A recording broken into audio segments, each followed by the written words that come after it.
Pendant nos fiançailles, Camille a lancé, j'ai dit oui juste parce que la bague est magnifique. Je n'ai jamais voulu t'épouser. Elle était ivre. J'ai répondu, merci pour ton honnêteté. Puis je lui ai retiré la bague du doigt devant les 80 invités. Quand elle a décuvé le lendemain matin et a réalisé ce qu'elle avait fait. Moi, Antoine, 32 ans, chef de projet, je suis encore en train de digérer ce qui s'est passé à mes fiançailles. Ça fait moins d'une semaine et honnêtement, je tourne au ralenti en ce moment. Ma fiancée, Camille, 29 ans, consultante, et moi étions ensemble depuis 4 ans. Une relation solide, du moins c'est ce que je pensais. Nous nous étions fiancés il y a environ 6 mois. La bague? Oui, parlons de la bague. Elle m'avait fait des allusions pendant littéralement 1 an. Des captures d'écran de bijouterie de la place Vendôme, des posts Instagram. Elle me montrait, accidentellement, des mentions de bagues de fiançailles de ses amis. Des trucs très subtils, vous voyez. La bague qu'elle voulait était très spécifique, un diamant de 2 carats, monté sur platine, le grand jeu. Elle m'a coûté 14 000 €. Je sais. Mais je l'aimais. Je voulais qu'elle soit heureuse. J'avais économisé pendant plus d'1 an. Ça valait le coup, non? Faux. La fête de fiançailles a eu lieu le week-end dernier. Grand domaine près de Lyon, environ 80 personnes, nos 2 familles, tous nos amis, nos collègues. Nous avions planifié ça pendant des semaines. Tout était parfait. Champagne à volonté, bonne cuisine, belle décoration. Tout le monde passait un excellent moment. En fin de soirée, la plupart des gens étaient bien arrosés. Ma fiancée avait abusé du champagne toute la nuit, beaucoup plus que d'habitude. Mais peu importe, elle célébrait, ses amis étaient là. Tout le monde était joyeux. Puis nous étions près du bar avec un groupe de ses copines de son école de commerce. Sa demoiselle d'honneur s'extasiait sur la bague. Le truc habituel. Oh mon Dieu, elle est magnifique. Tu as tellement de chance. Quand as-tu su que c'était le bon? Camille a ri. Ce rire d'ivrogne, trop fort. Honnêtement, j'ai dit oui juste parce que la bague est magnifique. Regardez-moi ça. Elle a levé sa main, l'admirant comme si c'était la dernière part de pizza du monde. Je n'ai jamais voulu l'épouser, en fait. Tout s'est arrêté comme si quelqu'un avait appuyé sur pause. Je l'ai juste fixé. Chérie, quoi? Elle s'est tournée vers moi, un peu chancelante. Quoi? C'est vrai. Tu es. Bien, je suppose, mais cette bague est parfaite. Plus de gens nous regardaient maintenant. Les conversations s'éteignaient autour de nous. Ma mère avait arrêté de parler en plein milieu d'une phrase de l'autre côté de la salle. La demoiselle d'honneur a essayé de rattraper le coup. Elle est juste bourrée, elle ne pense pas ce qu'elle dit. Mais si, je le pense totalement, l'a coupé Camille. J'ai dit à ma sœur l'année dernière, s'il m'offre la bonne bague, je dirai oui. Et il l'a fait. Mission accomplie. Elle a gloussé. Quelque chose a fait tilt. Une froide clarté. Tous ces petits moments étranges de l'année passée ont soudain pris tout leur sens. Merci pour ton honnêteté, ai-je dit, calmement. Puis j'ai pris sa main gauche et j'ai fait glisser la bague de son doigt. Qu'est-ce que tu fais? Elle a essayé de se dégager, mais sa coordination d'ivrogne n'aidait pas, je garde ce qui m'appartient, ai-je dit assez fort pour que les gens entendent, puisque c'est apparemment tout ce que tu voulais. J'ai mis la bague dans ma poche. Elle a fixé son doigt nu comme si je venais de le lui couper. Attends, non, je plaisantais, chérie. Je rigolais. Tu plaisantais? J'ai regardé tout le monde qui nous regardait, leur téléphone sorti. Est-ce que ça avait l'air d'une blague? Personne n'a rien dit. Quelques personnes ont même secoué la tête. Non. Sa mère est arrivée en courant. Qu'est-ce qui se passe? Demandez à votre fille, ai-je dit. Je m'en vais. Je suis sorti. Sans me retourner. J'ai entendu ses pleurs derrière moi. J'ai entendu sa mère paniquer. J'ai entendu le murmure des 80 personnes qui essayaient de comprendre ce qui venait de se passer. Je suis monté dans ma voiture, je suis resté assis 1 minute, puis j'ai juste conduit jusqu'à chez moi. Je suis resté dans mon appartement un moment, fixant la bague sur ma table basse. Puis mon téléphone a commencé à exploser. Oh Antoine, je suis tellement désolé. J'étais bourré. Je ne le pensais pas. S'il te plaît, reviens. Tout le monde demande ce qui s'est passé. Elle, tu m'embarrasses. Remarquez la vitesse à laquelle on est passé de « désolé » à « m'accuser ». Sa mère, tu dois revenir tout de suite et arranger ça. Sa sœur, quelle façon de l'humilier à sa propre fête. Vraiment mature. Je les ai toutes bloquées. J'ai appelé le domaine et leur ai expliqué que je ne paierais pas le solde restant puisque, vous savez, plus de fiançailles. La coordinatrice a été super cool, elle a dit qu'elle avait tout vu. Elle a mentionné que le vidéaste l'avait sûrement filmé. Preuve parfaite. Je suis allé me coucher, j'ai dormi mieux que je ne l'avais fait depuis des mois, honnêtement. Mise à jour 1. Le lendemain matin, tôt, des coups violents à ma porte me réveillent. Mon ex-fiancé, l'air absolument dévasté. Toujours dans sa robe de soirée, du mascara partout, les cheveux comme si elle avait été électrocutée. Il faut qu'on parle, dit-elle quand j'ouvre la porte. Non. J'ai commencé à la refermer. Elle a mis son pied. S'il te plaît, j'étais ivre. Tu ne peux pas mettre fin à 4 ans pour une erreur de bourré. Ce n'est pas le fait que tu sois bourré qui m'a dérangé, ai-je dit. C'est le fait que ce soit honnête. Ce n'est pas juste. Les gens disent des bêtises quand ils sont ivres. Oui. Ou disent-ils simplement ce qu'ils pensent vraiment, sans filtre? Les pleurs ont commencé. Je t'aime. Je veux t'épouser. S'il te plaît, est-ce qu'on peut juste parler? C'est là que j'ai merdé. Je l'ai laissé entrer. Nous nous sommes assis aux extrémités opposées du canapé. Elle est entrée dans toute une explication, nerveuse à cause de la fête, elle a trop bu, ses amis se comparaient les bagues, elle se sentait obligée d'avoir l'air excitée, blablabla. Alors, où est la partie où tu veux réellement m'épouser? J'ai demandé. Elle a hésité. Cette pause m'a tout dit. Je veux t'épouser. J'ai juste peur. Le mariage, c'est important.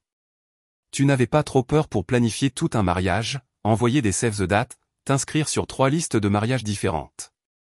C'est différent. Comment? Rien. Elle n'avait rien. Alors, elle a changé de tactique. Est-ce que je peux au moins avoir ma bague pendant qu'on règle ça? Non. C'est ma bague. En fait, elle est mienne jusqu'à ce que nous soyons mariés. C'est un don conditionnel. Regarde la loi. Son visage est devenu rouge.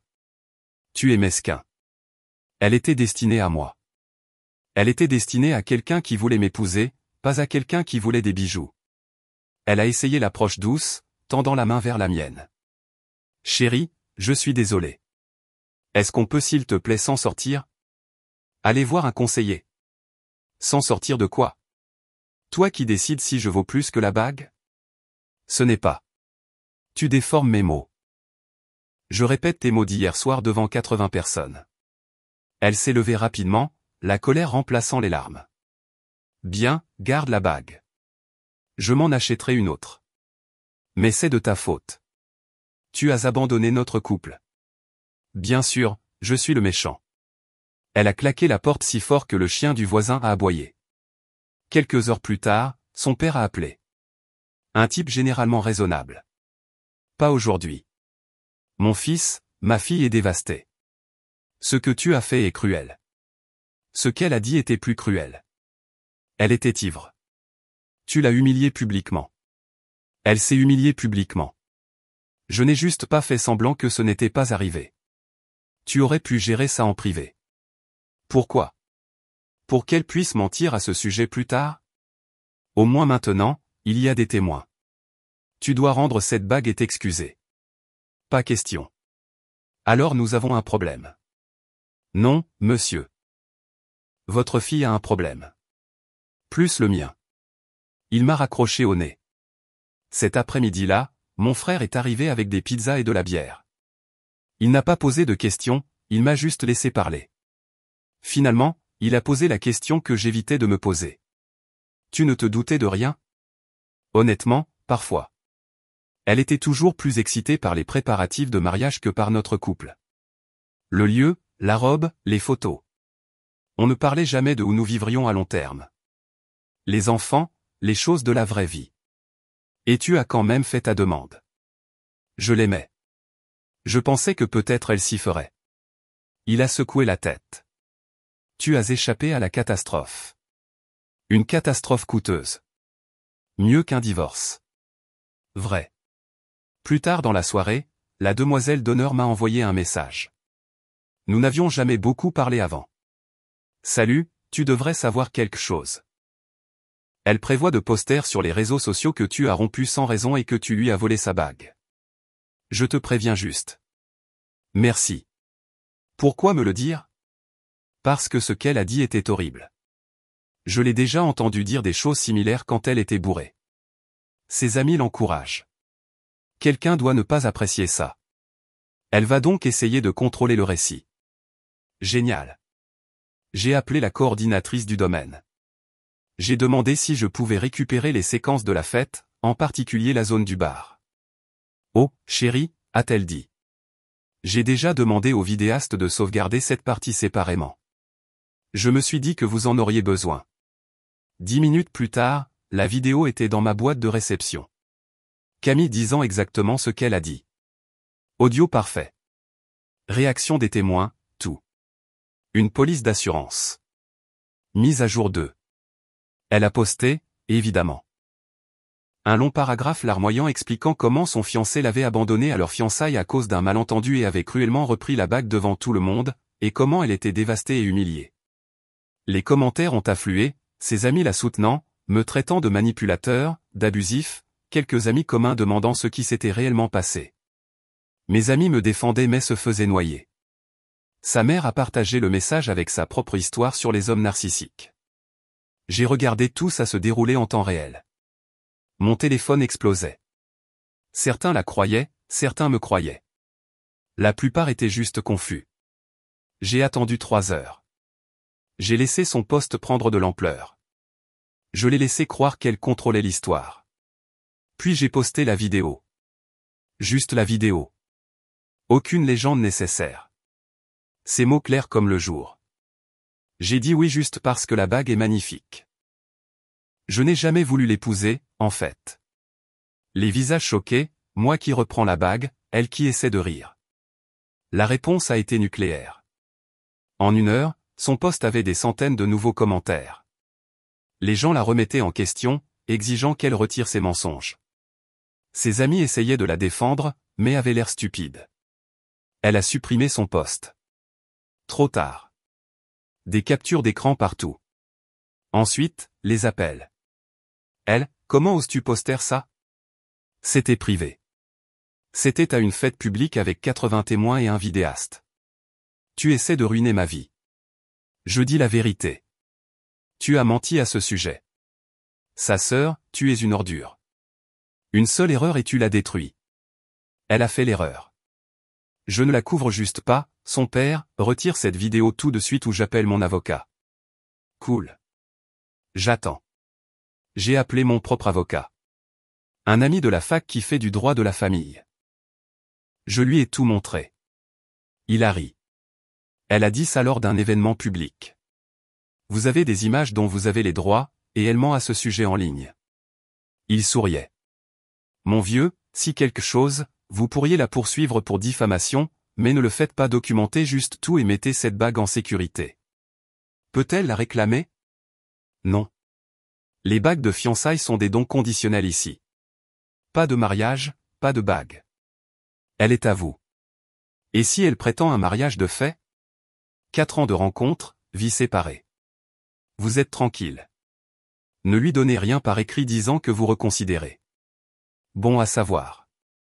Mais sa famille n'en avait pas fini. Sa mère a commencé à appeler ma mère. Erreur. Ma mère est adorable jusqu'à ce qu'on s'en prenne à ses enfants. Une autre bête. Résumé de maman, sa mère, votre fils a humilié ma fille. Ma mère, votre fille s'est humiliée elle-même. Sa mère, elle était ivre. C'était une blague. Ma mère, 80 personnes n'ont pas ri. Moi non plus. Sa mère, il doit s'excuser et rendre cette bague.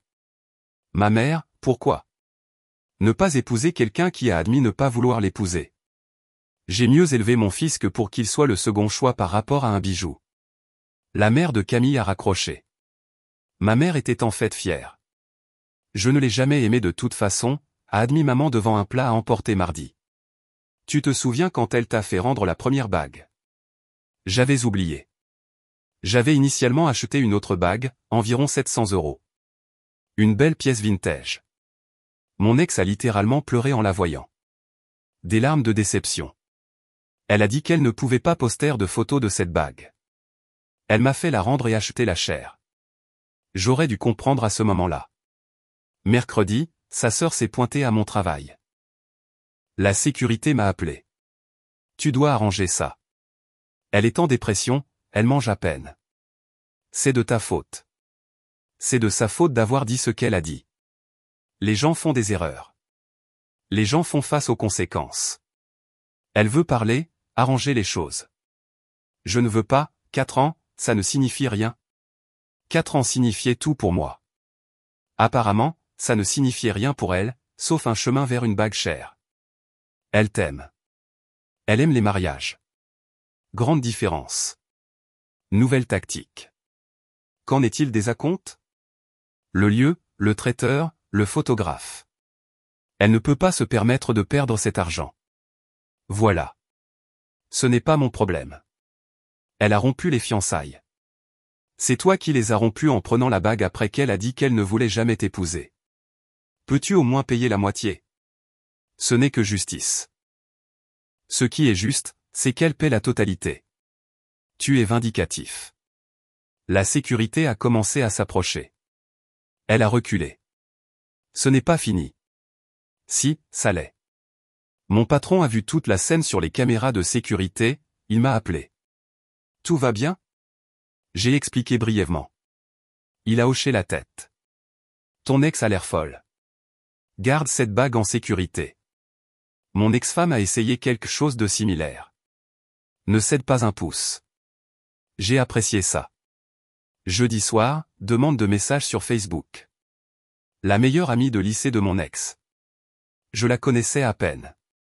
Salut, c'est bizarre, mais tu devrais savoir quelque chose. Ton ex prévoyait d'améliorer sa bague depuis que vous étiez fiancés. Elle nous a dit à son enterrement de vie de jeune fille qu'elle allait faire des allusions après le mariage pour un plus gros caillou. Citation directe, une fois que j'aurai son nom de famille, il fera n'importe quoi pour me rendre heureuse. Capture d'écran jointe. Discussion de groupe de l'EVJF. Clair comme le jour. 4 ans. Elle jouait un jeu à long terme. L'ami a continué. Ça m'a rendu malade d'entendre ça, mais je ne savais pas quoi faire. On n'est plus vraiment amis. Quand j'ai vu ce qui s'est passé à ta fête, je me suis dit que tu méritais de savoir. J'ai sauvegardé les captures d'écran. Je les ai ajoutées à mon dossier de preuves. Vendredi matin. Lettre recommandée d'un avocat qu'elle avait engagé. Demandant, 1. La bague retournée sous 10 jours. 2. Paiement de 50% des acomptes de mariage, soit 12 000 €.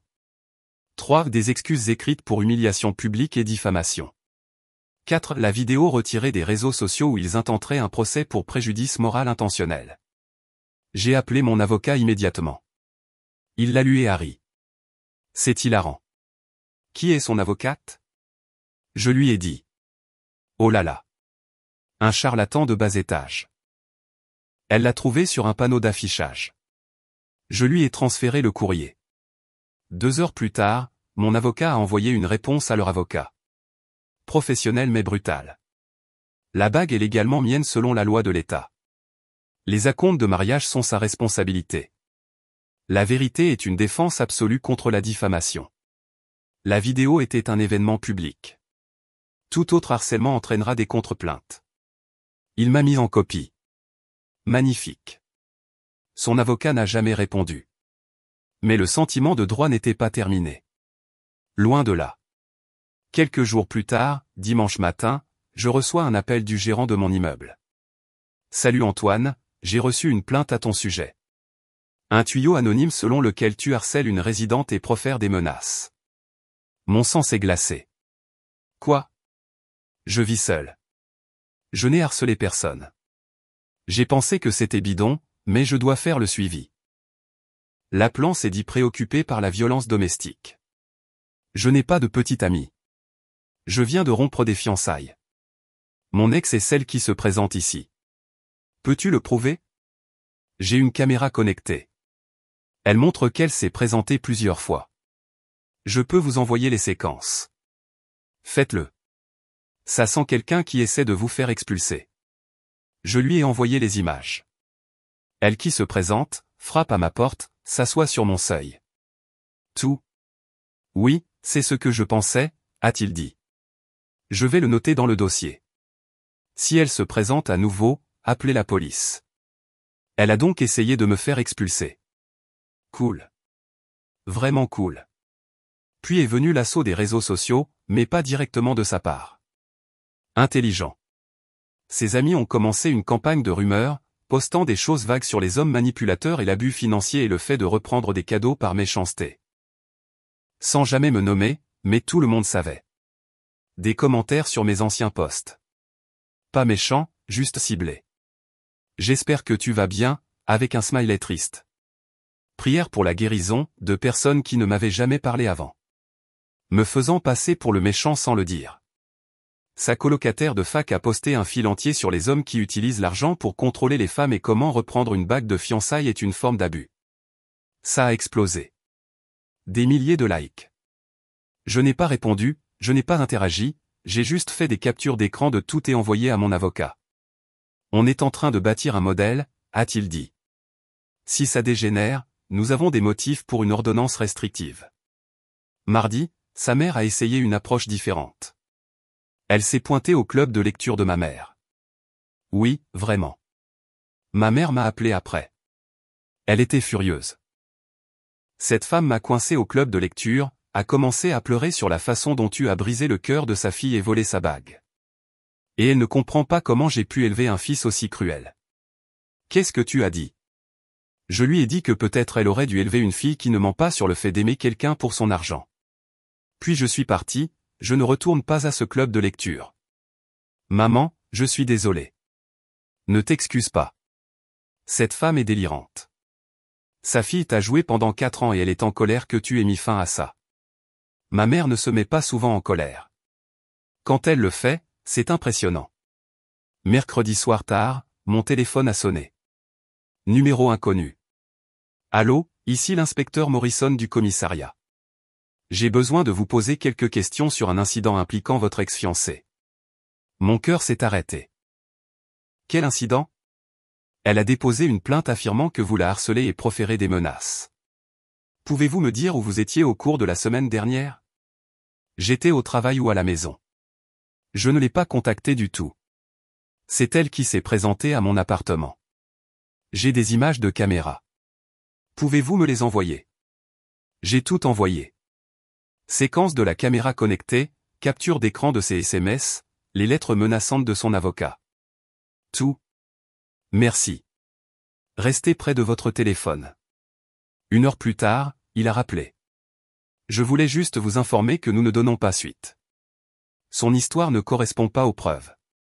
Les images que vous avez envoyées montrent qu'elle est celle qui a initié le contact. Nous lui avons conseillé d'arrêter de vous contacter. Elle a déposé une fausse plainte. Nous ne l'avons pas inculpée, mais nous avons clairement indiqué que toute future fausse déclaration serait prise au sérieux. Je vous recommanderais d'obtenir une ordonnance d'interdiction d'approcher si elle continue ainsi. Elle a donc essayé de me faire arrêter pour quelque chose qu'elle me faisait. C'en était trop. J'ai appelé mon avocat dès jeudi matin. Déposé une demande d'ordonnance d'interdiction d'approcher. Maintenant. Elle passe à l'étape supérieure. Je la rédige déjà.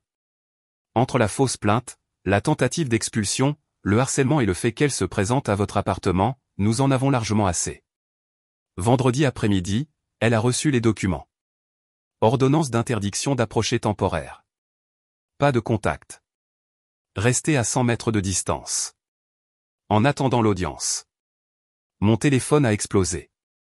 Ses amis, sa famille, tout le monde. Sa sœur, une ordonnance d'interdiction d'approcher? Tu es fou? Sa mère, c'est du harcèlement. Nous prenons notre avocat. Son père, tu détruis sa vie pour rien. J'ai bloqué tout le monde, chaque numéro. Mon avocat a appelé ce soir-là. Son avocate a pris contact. Ils veulent négocier. Négocier quoi?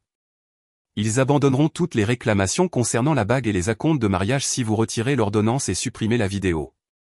Non. Vous êtes sûr? C'est une rupture nette. Elle a essayé de me faire expulser, arrêter et virer. Elle ne s'en sortira pas sans conséquence. L'ordonnance reste. La vidéo reste. Et de toute façon, la bague est déjà vendue. Attendez, vous l'avez vendue? Hier. J'ai récupéré 11 500 €. Je les ai utilisés pour payer mon crédit auto et emmener mon frère à Las Vegas. Il a ri. Vous êtes mon nouveau client préféré. Mise à jour finale. L'audience pour l'ordonnance d'interdiction d'approcher a eu lieu il y a 2 semaines. Elle s'est présentée avec ses parents et une avocate. Une autre, meilleure cette fois. La juge a examiné tout. La vidéo, la fausse plainte, la tentative d'expulsion, le harcèlement à mon travail, les images de la caméra, tout. Son avocate a soutenu que l'ordonnance était une mesure de représailles et inutile et que mon ex essayait juste de communiquer. La juge a regardé son avocate comme si elle était stupide. Votre cliente a déposé une fausse plainte, a tenté de faire expulser le plaignant par de fausses allégations, s'est présentée à son lieu de travail et a été documentée sur caméra à sa résidence plusieurs fois bien qu'on lui ait dit de partir. Ce n'est pas de la communication. C'est du harcèlement. Ordonnance d'interdiction d'approcher accordée. 1 an, pas de contact. Mon ex s'est mise à pleurer. Sa mère s'est levée et a commencé à crier sur la juge que c'était injuste et que sa fille était la victime. Le huissier les a escortés dehors. Son avocate m'a rattrapé dans le couloir après. Écoutez, ma cliente est prête à régler ça discrètement. Elle signera un accord de non-dénigrement mutuel. Vous passez tous les deux à autre chose. Non. Elle a essayé de ruiner ma vie. Elle peut assumer les conséquences. Vous rendez les choses plus difficiles que nécessaire. C'est elle qui les a rendues difficiles. Je ne fais que terminer. Il est parti. Depuis, les choses sont calmes. Légalement, elle ne peut pas me contacter. Cela ne l'a pas empêché d'essayer par d'autres personnes, mais je transfère tout à mon avocat et je bloque les numéros. J'ai entendu dire ce qui s'était passé. Le domaine a conservé la compte. 8 000 € perdus. Le traiteur a conservé la moitié. 3 000 €. Le photographe a conservé 500 €. Sa robe était déjà retouchée, non remboursable, 4 000 €. Elle a perdu environ 16 000 €. Ses parents ont couvert la majeure partie, mais apparemment ils sont furieux. Ils l'ont forcée à rentrer chez eux. Sa sœur ne lui parle plus. La sœur a dû annuler ses propres vacances pour aider à gérer le désordre financier, et elle est amère. La demoiselle d'honneur ne fait plus partie du mariage. Mon ex lui a reproché de ne pas l'avoir empêché de boire à la fête. Leur amitié a implosé. Plusieurs de ses amis se sont excusés discrètement auprès de moi, ont dit qu'ils étaient mal à l'aise avec la façon dont elle parlait de moi derrière mon dos, mais qu'ils ne voulaient pas d'histoire. Maintenant, ils se sentent stupides. Sa situation professionnelle est devenue bizarre. Elle travaille dans le marketing. Quelqu'un là-bas a vu la vidéo. Elle s'est propagée au bureau. Elle cherche un nouveau poste parce que tout le monde la connaît comme la fille de la bague. Quant à moi, ça va. Mieux que bien, en fait. J'ai déménagé dans un nouvel appartement le mois dernier. Nouveau départ, plus bel endroit, meilleur quartier, pas de souvenirs. J'ai commencé une thérapie, je travaille sur les problèmes de confiance. Mon thérapeute dit que j'ai bien géré tout ça. Que poser des limites n'était pas cruel. C'était nécessaire. Je ne sors pas encore avec quelqu'un. Pas prêt. Peut-être dans quelques mois. Pour l'instant, je savoure le fait de ne pas marcher sur des œufs avec quelqu'un qui me méprisait secrètement. L'argent de la bague a payé mon crédit auto et a financé un voyage avec mon frère. Aucun regret. Certains en ligne ont dit que je l'avais humilié inutilement, que j'aurais dû gérer ça en privé, lui donner une chance de s'expliquer à jeune. Non, elle a dit ce qu'elle a dit en public. Elle subit les conséquences en public. Elle a passé 4 ans à prétendre m'aimer tout en aimant le style de vie et la bague. Elle ne m'appréciait pas. Elle appréciait ce que je représentais. Et à la seconde où elle a admis ça, ivre ou non, elle a perdu tout droit sur mon temps, mon énergie, ou ma bague. Est-ce que je l'aimais? Oui. Est-ce que ça fait mal parfois? Bien sûr. Tard le soir, quand je me souviens des bons moments, mais ensuite je me souviens qu'elle jouait un rôle tout le temps. Et la douleur se transforme en soulagement. J'ai échappé à un mariage avec quelqu'un qui m'aurait méprisé quotidiennement tout en dépensant mon argent. Quelqu'un qui aurait fini par me tromper ou me quitter de toute façon, mais seulement après avoir sécurisé le maximum possible. La bague n'était qu'un symptôme. La maladie était son sentiment de droit. Sa conviction qu'elle méritait le luxe juste pour exister. Et je refuse d'être le distributeur automatique de quelqu'un avec un pouls. Voilà. C'est là où j'en suis. Célibataire, sans bague, 11 500 € plus riche, et honnêtement, ça me va. Les ordures se sont débarrassées d'elles-mêmes. J'ai juste tenu la porte. À tous ceux qui traversent quelque chose de similaire, faites confiance à votre instinct. Quand quelqu'un vous montre qui il est vraiment, croyez-le. Ne laissez personne vous culpabiliser d'accepter moins que ce que vous méritez parce que vous avez investi du temps. 4 ans, c'est long. 40 ans auraient été bien pire. Merci de m'avoir lu. Il est temps de passer à autre chose pour de bon maintenant. P.S. Si mon ex lit ceci, et je sais que c'est le cas, voici ta conclusion. C'est fini pour toujours. Arrête d'essayer. La personne que tu voulais épouser pour son portefeuille est passée à autre chose. Trouve-en un autre. Ou mieux encore, achète ta propre bague la prochaine fois.